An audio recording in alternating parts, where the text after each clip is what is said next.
második Amenhotep és kora, a fáraó sírjának felfedezése című kiállítás több szempontból is különleges.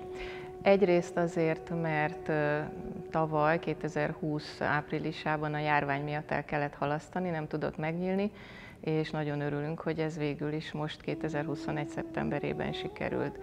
Másrészt azért is különleges, mert a kiállítás középpontjában második Amenhotep Királyok völgyebeli sírjában található sírkamra teljes életnagyságú modellje látható, és harmadrészt szerintem azért is nagyon izgalmas ez a kiállítás, mert tulajdonképpen a látogató három idősíkon is haladhat. Három fontos kronológiai pont is van, amivel a kiállítás foglalkozik. Először is második Amenhoteppel és korával, tehát a Krisztus előtti 1400-as évek végének művészetével, királyportréival, a királyt körülvevő udvaroncokkal. Másrészt viszont abban a szerencsés helyzetben vagyunk, hogy pontosan dokumentálni tudjuk a sír felfedezésének a történetét is. Ez egy második idősík, ugyanis 1898-ban Victor Loré francia régész fedezte fel ezt a sírt és tárta fel példás szakmai hozzáértéssel. A harmadik idősík az pedig egy szenzációs felfedezéshez köthető, ugyanis Loré nem csak, hogy második Amenhotep sírját találta meg, és a sírkamrában a szarkofágban fekvő királymúmiát, hanem a sírkamra egyik mellékkamrájában még további 9 fáraó múmiáját is felfedezte.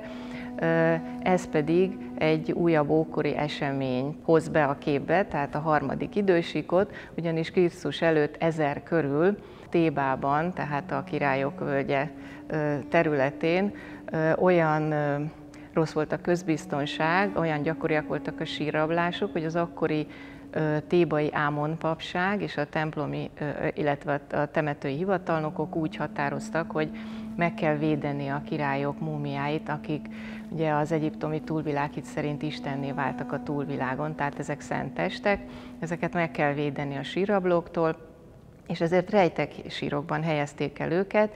A sír egyébként úgy néz ki, mint nagyon hasonló a többi Királyok völgyében található újbirodalmi királysírhoz. Egy lejtős folyosón kell lefelé haladni, elhaladni egy akna mellett, aminek a mélyén egy mellékkamra van, és akkor jut el az ember az úgynevezett előkamrába, amiben 2 pillér tartotta a plafont, és ez díszítetlen volt, azonban tele volt mindenféle sírmellékletekkel, amelyeket ókori sírrablók összezavartak. Tehát egy nagy összevisszaságot talált Loré, amelyet azonban pontosan lerajzolt, feljegyzett, a megtalált leleteket pontosan listázta, és ezért tudjuk nagyjából rekonstruálni, hogy mit hol találhatott. Ide a kiállításra egyébként 2 gyönyörű, egyiptomi fajanszból készült kékszínű úgynevezett Hess váza került, 2 Brüsszelből, 2 pedig a British Múzeumból, és az a szerencsénk, hogy például Victor Loré egyik jegyzetlapján, ahol leírja a sírkamrában talált műtárgyakat, ott lerajzol egy ugyanilyen Hess vázát.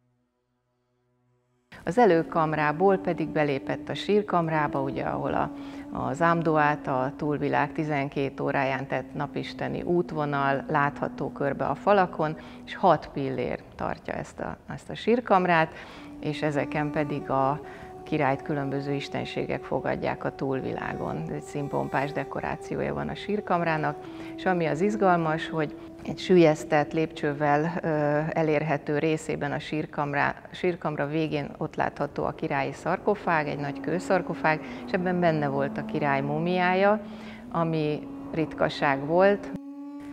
A sírkamrából nyíló 4. oldalkamrát az ókorban lezárták egy fallal, de a felső csücskében volt egy lyuk, amin Loré be tudott nézni, és látta, hogy ott 9 test hever 2 sorban a padlón. tehát rögtön sejtette, hogy miről van szó, egy újabb királyi rejteksírról. Mielőtt ezt feltárhatta volna, előtte még gondosan dokumentálta ennek az ókorban emelt rekeszfalnak a feliratait, amelyeket erre a falra írtak. Loret tehát felfedezte a második királyi rejtekhelyet, tehát 9 újabb újbirodalmi királymúmiát tudtak azonosítani, és ilyen módon megoldódott az a rejtély tulajdonképpen, hogy a Királyok völgye királyok sírjaiból hová tűntek el az eredetileg oda eltemetett királyi testek.